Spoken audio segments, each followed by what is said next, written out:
Hi everyone, so this video is going to be a little bit different to what I usually do. The other day I mentioned in my video about bonds about the role they had to play in the American Civil War, and I've got a few questions about that, so I'm actually going to answer them.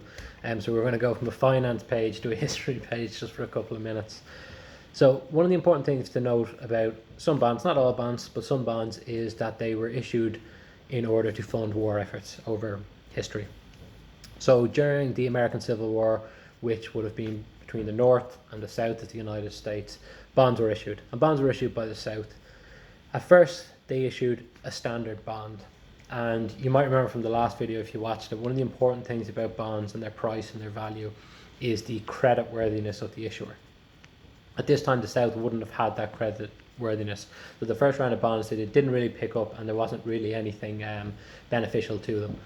So what the decision makers in the South decided to do was create what was called a cotton-backed bond. So the South of the United States, their main export would have been cotton, and what they decided to do was issue a bond based on that. And what was really important about those bonds is that you could cash them in for a pre-war price for actual cotton, which is really important because during the war there was scarcity of cotton and the prices rose. Okay, so this worked out very well in terms of selling these bonds for a long period of time, and the South actually increased their value by putting an embargo on cotton to Liverpool, England, which would have been the main sort of distributor of cotton in the area. And this was primarily funding the war effort for the South for a period of time.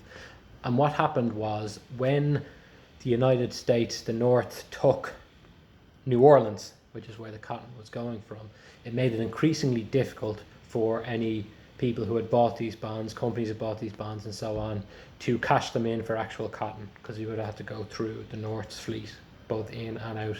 And what happened here was the difficulty meant that people went to other countries looking for their cotton. The value of the cotton bond in the South totally diminished, and there was no funding for the war, and this was a big part of how the war ended. Thank you.